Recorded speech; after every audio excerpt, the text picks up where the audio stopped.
21-year-old Elisa Lam went missing on January 31st. She'd been staying at the Cecil. This surveillance video shows the UBC student acting strangely the night she went missing. Once again, the LAPD saying the body has just been... There is a dark secret behind the bright facade of Los Angeles. Criminal stories are born in back alleys and houses. Horrific crimes are part of the dark reality of the City of Angels. Elisa Lam was born on the 30th of April, 1991, in Vancouver, Canada. Lam was the daughter of Hong Kong immigrants who owned Barnaby's restaurant in the Vancouver suburbs. By the way, there are many Asian immigrants living in the Vancouver area, so the integration of her parents into society was quite easy. Elisa Lam loved to travel very much and had already visited quite a lot of places not only in Canada, where she lived and studied at university, but also in the USA. Lam attended the University of British Columbia, attended summer courses, although she was not registered to continue her studies in 2013. It's quite strange, but as the girl's parents later explained, she took a short break and went on vacation to neighboring states. The reason for the change of situation was also the recent breakup with her boyfriend, which was quite difficult for the girl. Her boyfriend cheated on her with her best friend Karen for 3 years, from the moment they started dating.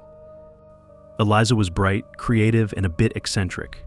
Her enthusiasm infected others, and her passion for life was truly impressive. She was always the center of attention, her energy and ideas seemed endless. But deep down, Elisa hid her fragility. Periods of frenzied activity and creative inspiration were followed by long and deep periods of despondency, apathy, and lack of interest in life. At first, Elisa attributed these mood swings to stress and fatigue. She tried to cope with them on her own, but each time the swings became stronger. Depression set in, dragging her into the abyss of hopelessness and despair. She couldn't do anything, didn't want to communicate with anyone, and was constantly thinking about the meaning of life. When Elisa told her mother about her experiences, she advised her to see a psychiatrist and prescribe treatment. Elisa initially refused to take medication. She believed that her problems were temporary and that she would be able to cope with them on her own. But over time, she realized that her condition required medical attention. The treatment was not easy. The girl was experiencing side effects from medications. She had periods of improvement and periods of exacerbation of the disease, but she didn't give up. She studied information about bipolar disorder, wanted to understand what was happening to her. She communicated with other people with bipolar disorder and shared her experiences with them. With the help of treatment and support from loved ones, Eliza has become better able to control her mood swings. She learned to recognize the early signs of mania and depression and take timely action. She also learned to live with bipolar disorder without letting it control her life. Knowing the girl's medical history, it becomes clear that emotional experiences and academic workload were much more difficult for her than for other students. The culture of the girl's parents, who were originally from China, played a big role here. Asians, for the most part, are modest and private people. The girl's psychiatrist stated that the girl was in a balanced state at the time of the trip and regularly took medications for her ailments. Elisa had a mild degree of illness, which gave her the opportunity to study at university, built relationships, and traveled unaccompanied. Lam was an active internet user and ran several blogs, one of which was about travel. Basically, she posted some photos from trips there and shared her thoughts and impressions about traveling. In one of her posts, she wrote, "I am in such a state that the slightest things make me lose my temper and make me snap at people out of frustration. I'm just trying to speak English to them. And it's like they think I'm speaking Hungarian. It's sad to realize that if you care enough about a person and see them in need, they won't want your help and will get angry if you help. Depression seems to mean that you have lost the ability to even help someone in trouble. I don't want to end up bitter, resentful, and angry at everyone. Why do we think we know everything when we're only 15? Why do we stop growing when we turn 30? Lam wrote on Tumblr on the 9th of January, 2013. There were earlier posts about the fight against the disease. She complained of a relapse only once. There was no further information about the deterioration of the girl's condition.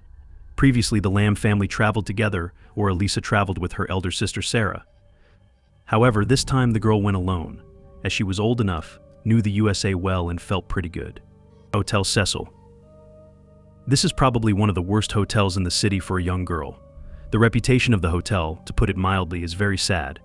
There have been many murders there, and Elizabeth Short stayed there shortly before her murder, and 2 serial killers. Initially, the Cecil Hotel was built for people who traveled for business. The first crime occurred at the hotel in 1931. A man took poison and was later found dead in his room.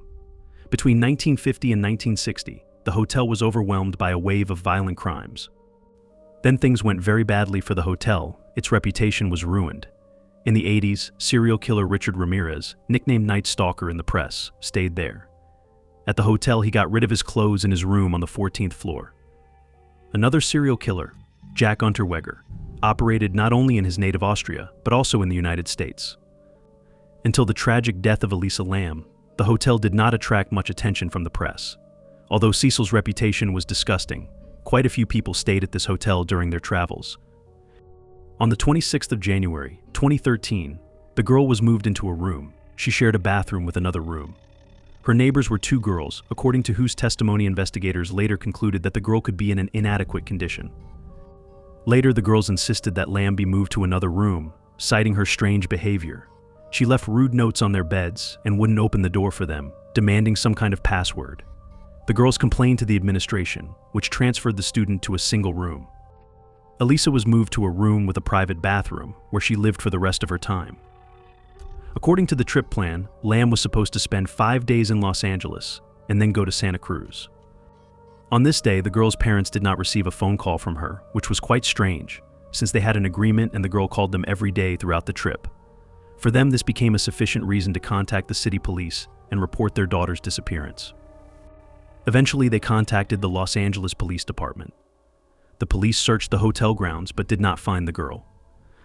According to the testimony of the hotel staff, the girl was alone on the day of her disappearance. An employee of a bookstore near the hotel described Elisa as a cheerful, active girl, very friendly. This morning, Elisa went to buy gifts for her family, as it was her last day in town. A bookstore employee is the last person to see Lam alive. We must pay tribute to the city police. They reacted quickly and arrived at the hotel the same day to search for the girl. They decided to use the services of a sniffer dog. Employees walked with dogs through the entire building, including the roof, unsuccessfully trying to find a trace. Later, Sergeant Rudy Lopez said that the police had not examined all the rooms. We would have been able to do this only if a criminal case had been opened, if there were grounds to believe that a crime had been committed. Then leaflets with the image of the girl were released, asking anyone who has at least some information about the whereabouts of Lam to contact the city police. It was already the 6th of February.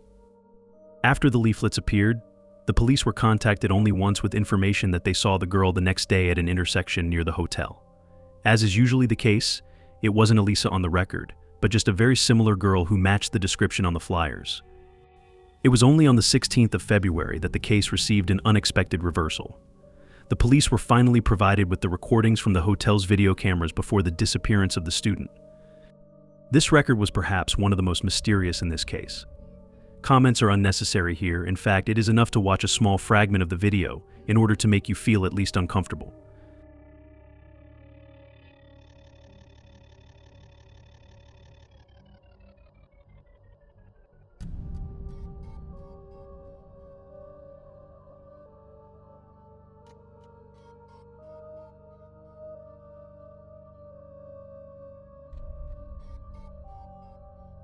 The 4-minute video of the series about the strange Lam elevator has garnered tens of millions of views.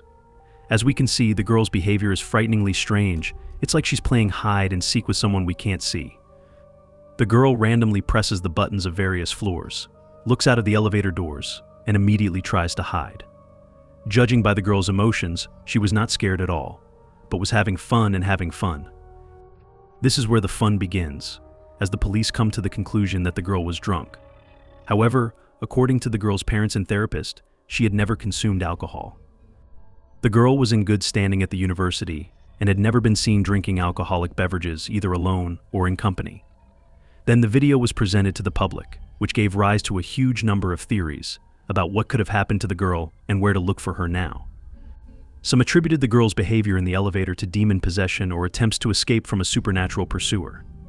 The day of Elisa's disappearance, January 31st, was the eve of Imbolc, a pagan festival celebrated on February 1st or 2nd. In Imbolc, the turning point between winter and spring, ancient priestly religions performed rituals with human sacrifices to appease their gods. This fact had revealed a string of amazing details of the death of Elisa Lam, from which the skin is covered with goosebumps. Let's start with the person of serial killer Richard Ramirez, who stayed at this hotel in 1985. He was known as a Satanist. Some of his 14 victims were subjected to abuse after death, similar to the ritual actions of the priests of Lucifer, which also include the Illuminati. By the way, Ramirez lived on the 14th floor, where Elisa's elevator ride ended. A little more about the numbers. The video shows exactly which combination of buttons Elisa pressed several times in a row. These are 14, 10, 7, 4, and the elevator stop button.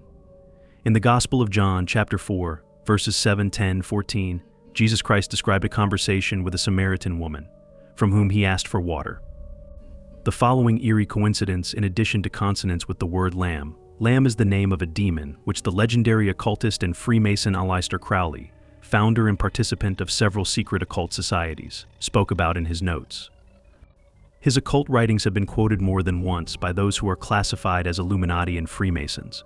In 1889, while staying at the Cecil Hotel, but only in London, Crowley wrote the poem Jephthah, an arrangement of the biblical apocrypha about a judge who sacrificed his daughter Selah to the Lord. The names Selah and Elisa consist of the same letters, and both names are translated from Hebrew similarly in demand and dedicated to God. During Elisa Lam's stay in Los Angeles, the city was gripped by an outbreak of tuberculosis, the test for which was called Lam Elisa. This test was developed in Vancouver, where Eliza and her family lived after moving from Hong Kong. The hotel building houses the office of the Invisible Light Design Agency, whose logo is very similar to the main sign of the Masons, the triangle of the all-seeing eye. Users had many other versions of the development of events at the hotel. For example, the crime was committed by one of his guests, Mexican black metal artist Pablo Vergara, under the pseudonym Morbid. They found his video from the hotel, posted in February 2013, and decided that he was staying there at the time. They were also alerted by the lyrics of the musician's songs, one of which spoke about a victim left in the water. The Mexican was bullied on social media. Detractors sent him hundreds of angry messages and threats daily and complained about the group's accounts. It even came to statements to the police and a visit to Morbid by representatives of the special services. The musician had to record a video message and explain to the public that he actually vacationed in Cecil in 2012, and a year later published a video. Soon, the haters' interest in black metal faded, and they switched to other versions. By the time the whole internet was building conspiracy theories, the guests of the Cecil Hotel began to complain about the strange smell and color of the water. Some said that the water pressure in their rooms was bad enough and asked to resolve the issue as soon as possible. This forced the hotel administration to call special services to inspect the hotel's plumbing system. As a result, the staff decided to inspect 2 large water tanks on the roof of the hotel. They took the elevator to the 15th floor of the hotel before climbing the stairs to the roof. Then they had to first turn off the alarm on the roof and climb up to the platform, where there were 4 water tanks in the hotel. I noticed that the hatch of the main water tank was ajar, looked inside and saw a woman lying face up in the water about 12 inches from the top of the tank. I don't understand how she was able to pull back the lid and crawl through the narrow space, said one of the employees. It was in one of the tanks that the girl's body was found, completely undressed. The tank is about 10 feet tall and is 4.5 feet wide. A ladder will be needed to climb up the side of the tank. Lam's body was found in the 3/4 full tank. The girl's clothes were found in the same tank: a sweatshirt, a t-shirt, a skirt, and black lace underwear. The discovery of the body, however, raised many more questions for both the police and the public. Elisa was Asian, and as is typical for people from Asian regions, she was small and weighed only 48 kilograms. That is, she would hardly have been able to open the hatch and enter the water tank, only with very great effort. Anyway, she couldn't get to the roof alone, because even after arriving at the top floor of the hotel, the elevator doors open only with a special key that the hotel staff has. None of the guests will be given such keys, therefore they cannot get on the roof. Moreover, at the end of the mysterious video, Elisa left the elevator and did not return to it. A whole team of firefighters and police officers monitored the removal of the body from the tank, and all residents of the city watched it thanks to an online broadcast from a helicopter. A crowd of journalists also stood guard over hotel employees, police officers, or firefighters at the entrance to the hotel. So, according to the conclusion of the medical examiner, the girl did not drown, no water was found in her lungs, there were spot hemorrhages on the girl's eyelids, and there were several small abrasions on her leg. No alcohol was found in the girl's blood. After the seizure of the girl's drugs, experts announced that they had found traces of them in small doses. That is, the girl regularly took medications and controlled her psychological state. From this we understand that the girl was not under the influence of any substances and she did not have schizophrenia either. Psychiatrist Lam is a very experienced doctor who monitored the girl's condition and controlled her medication intake. Shortly after the release of the toxicology report, enthusiasts began to explore any information they could find in the hope of solving the mystery of Elisa Lam's death. The analysis revealed 3 key observations. Lam had taken at least one antidepressant that day. Lam had recently taken another antidepressant, but not on the day of death, and Lam had not recently taken antipsychotic drugs. These findings suggested that Lam, who was diagnosed with bipolar disorder and depression, may have been taking medication incorrectly. Some users understandably seized on this detail and suggested that improper medication intake was a likely explanation for Lam's strange behavior in the elevator. It was also established that the girl had sexual contact shortly before her death. According to the same expert opinion, there were no signs of rape, and we conclude that the contact was consensual. Despite the fact that the girl's lungs were filled with air and she could not drown in any way, the cause of death was later called drowning. Moreover, the authorities declared the girl's death a voluntary death, which will outrage the public even more. The girl's condition was monitored by a psychiatrist with extensive experience and an ideal reputation. According to her characterization, Lam had an extremely mild form of bipolar disorder. According to the testimony of the family, the doctor, and the results of the examination, Elisa regularly took medications that controlled her condition. No one paid attention to the abrasions and the presence of sexual contact, but it would be worth it. Analyzing the camera recording from the elevator, there is a feeling that the girl was expecting someone, but after some time no one entered the elevator. Then the girl took a step forward and quickly looked out of the elevator, and then pressed herself against the panel with buttons, as if hiding from anyone. According to experts on nonverbal communication, it all looked like innocent foolishness or some kind of game. If you really look closely, the girl was very relaxed and felt quite safe.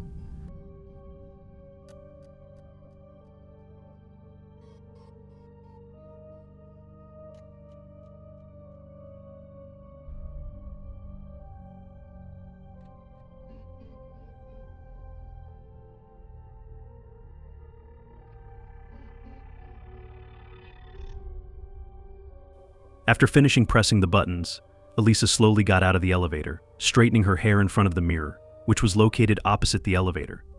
This behavior does not go well with feelings of anxiety and fear.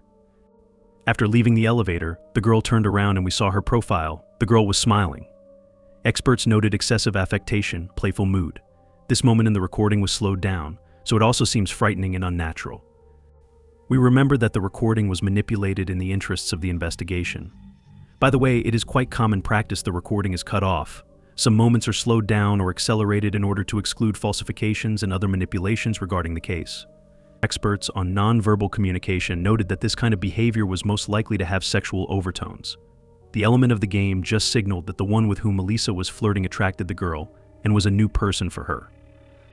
This man was next to Elisa. He knew that cameras were installed in the elevator and tried to remain unnoticed. Perhaps it was a hotel employee who knew about the location of the CCTV system in the hotel and in the elevators. He had access to the utility rooms and access to the... Many journalists, after the tragedy, penetrated to the roof of the hotel to take a couple of photos and conduct their investigation. It is obvious that the girl met her killer before the 1st of February. The girl voluntarily went up to the roof and voluntarily entered into sexual intercourse with her new acquaintance. She also undressed on her own, as there were no injuries, scratches and bruises, except for the girl's legs. No criminal case has been opened. The Lam family later sued the Cecil Hotel for negligence. The charge stated that access to the roof is not controlled, the tanks are not locked. In his conclusion, the medical examiner began a discussion on the topic of bipolar disorder and depression, which his work does not relate to at all, and he does not have enough competence to conclude about the psychological state of the girl. Elisa was killed by a hotel employee. Most likely, after sexual contact between them, a conflict could occur and the girl was strangled, as evidenced by hemorrhages on the eyelids. To get rid of the body, the killer threw the girl's body and clothes into the tank and left by the fire escape. Perhaps it could have been a guest.